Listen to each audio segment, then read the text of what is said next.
vomit, wiping poop. You can even be sleeping, half asleep and wiping poop. You cannot even wear a nice dress. Hello everyone, it's your girl Dede Signature here again. Welcome to my channel. If this is your first time stopping by, you are most definitely welcome. If you're an oldie but a goodie, thank you. I love and appreciate you.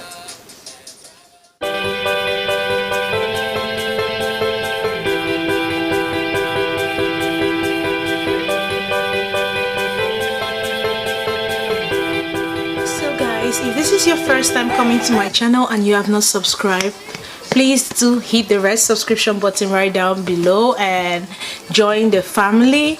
And if you've been coming to this channel and not subscribing, please do subscribe, so that we're gonna be friends and we're gonna love each other and we're gonna be learning from each other.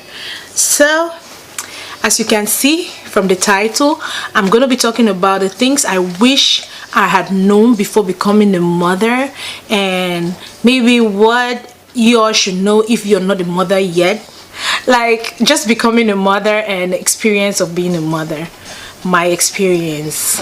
And I'm going to be talking from my experience and no other person's experience, so please stay tuned.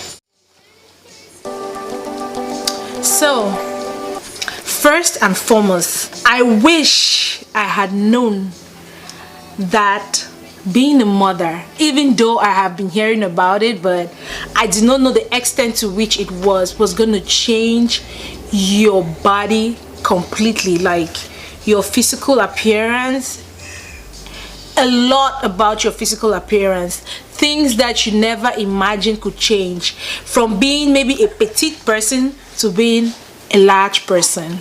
Yeah, right now I'm in the thick girls club. I'm no longer in the slim fit club. I'm the thick girls club. Hopefully I get to the medium girls club, but I'm now thick girls.com, just from being a mother. And everybody's body is not the same. When you see things on social media, you see all these stars. Some people are ready to go for surgery. Some people have money to pay for surgery. Some people just want to go for surgery, while others really don't. And sometimes you think that the snapback is just the way you see it. You don't know the work they put in. Some people have normal petite bodies that even if they have 10 kids, right, they're still going to be petite. You can see from some of our mothers. Some of our mothers have like so many of us, but it's not because they were working out, eating right, or whatever they were doing. It's just because they have the normal petite body, and you could have those genes. If you have genes like mine, that we have the large body type, you have to really work hard. So we're working so hard to get back to our body, even though I know I might not be able to get back to how I looked before. But yeah, so many things are going to change in your body that you'll be like, oh my god. I used to be a small chested person. Now I'm a huge chested person. So just to name a few. The next thing you have to know, very importantly, is follow your instincts. It's your child. Look, there's nothing that everybody or anybody can tell you about your child. Before we even get into that, there are things that, see, when you're a mother, people will be telling you so many things. Everybody will be telling you from their own experience. My child did this, when my child just vomits, I take them to the hospital. Someone will say, no, my child vomits is normal. Or somebody will tell you that my child poops, green poop is very abnormal. It's a lie. Every child is different. Every child is different. I have 2 kids right now, or 2 babies right now, and both of them are opposites.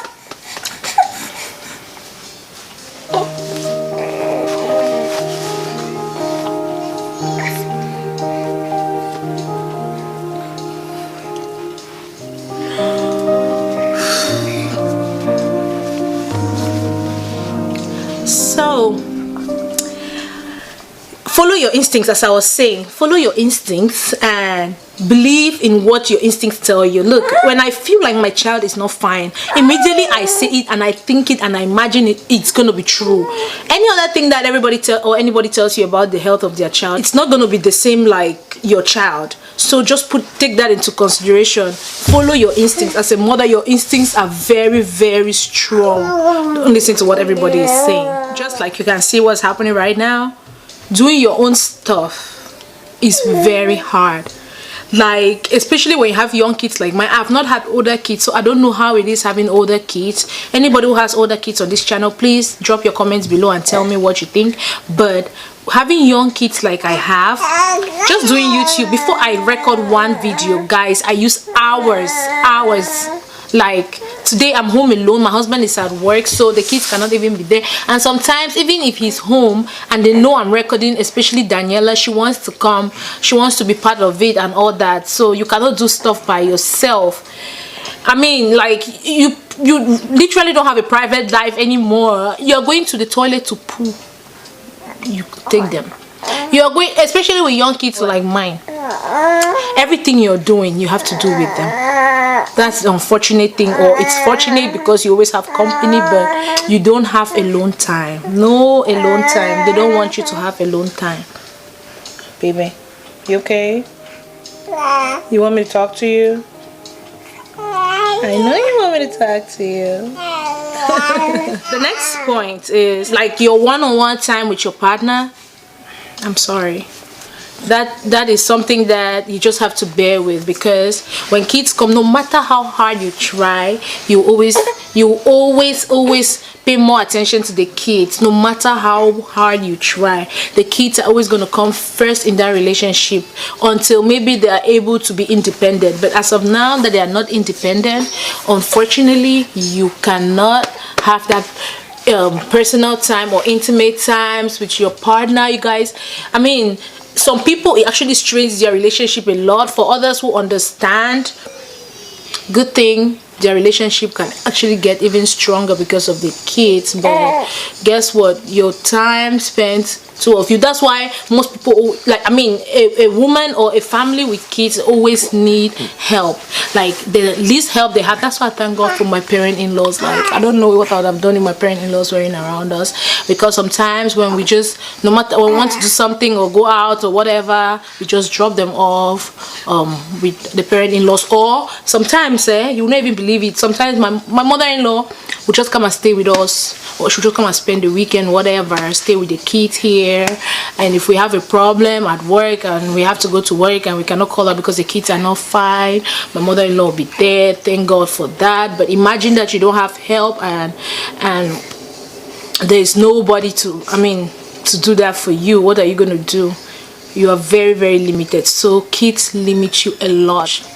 You cannot do a lot of things. You can only do things that could be done with kids. You will not be able, all the dinner dates that maybe you have with your partner and all that, you always have to go with kids, or you have to look for a place to drop them off. Like now, this month we're supposed to attend our friend's wedding, but we cannot attend the wedding which is out of the country because we don't have anywhere to drop the kids.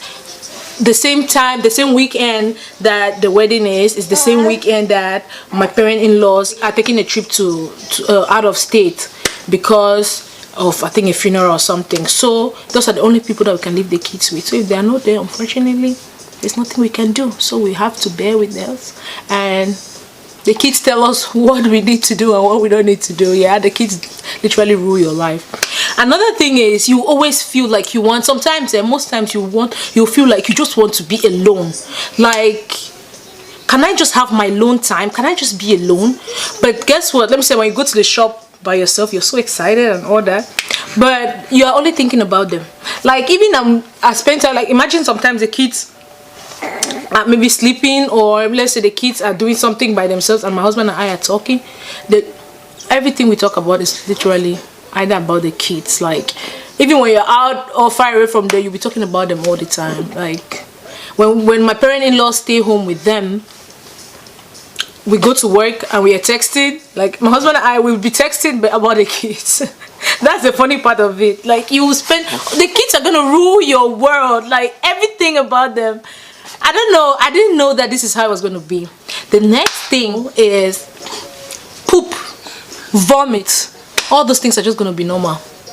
Like, wiping poop, you can even be sleeping, half asleep and wiping poop. If you have been the kind of person that sees poop and is so irritated, I'm sorry.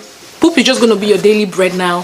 Pooping. How many times have they pooped? Did they poop right?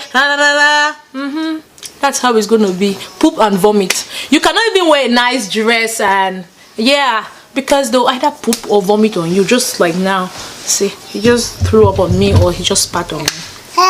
And somebody like Daniela will come and be destroying your video when you're recording. Yeah, Daniela. Let me adjust my camera. The next thing I wish I knew before becoming a mother, you don't have a sleep cycle anymore.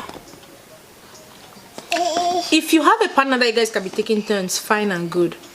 Even if you have a partner that you guys can be taking, even if you're taking the turns, right? Guess what? Your sleep is still hindered. Your sleep pattern is going to change completely. Like right now, you can see, if you notice, some people always ask me why my eyes always red. My eyes are always red. I don't sleep.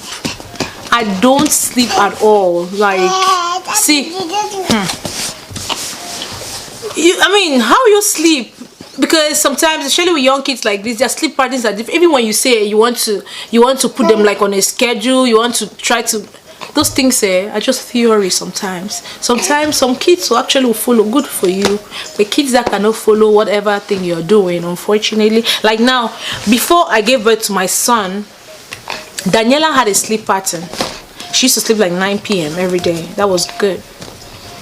But when Jaden came, immediately, even she's sleeping, if she hears Jaden from wherever she is, she'll just get up and start crying too. Or if Jaden is crying or whatever, she'll just get up and start crying, and you have to deal with both of them. And Danielle, like that, when she sleeps a little bit, she's not able to sleep like and gets up. That sleep before she falls asleep again is another story. So sometimes now Jaden will be sleeping while Daniela is awake, and you have to make Daniela to sleep. By the time you finish making Daniela now to fall asleep, Jaden has slept his own until it's his turn to get up and eat, and now you have to put Jaden to eat. So you find that you're just caught in between the two kids, just busy.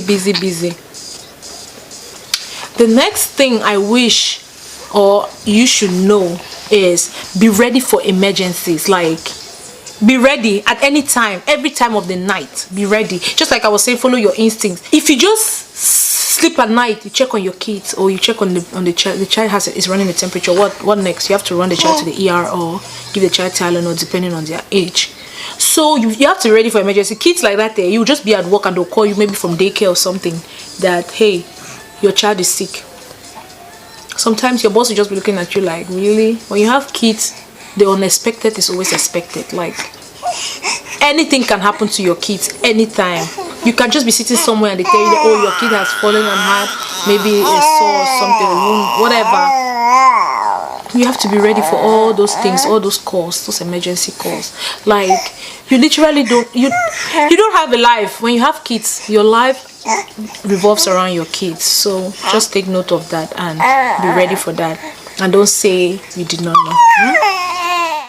So these are the things that I came up with. There are very many more things. There are more things that we could talk about, go on and on. The list is very long, but these are the few that I could come up with.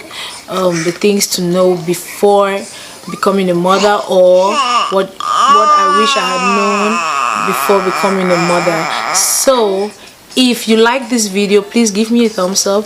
Leave your comments below about what you feel or what you think about having a child. If you have a child, and leave your experiences down below so that we can interact, to get to know me, I get to know you. I mean, we understand each other's problems with kids and all that good stuff. But overall, kids are a very beautiful thing, and we should thank God for giving us kids, because many people struggle to have kids, and we pray that God grants their heart's desires. Thank you very much for watching. I love and appreciate you guys. See you in our next video. Bye.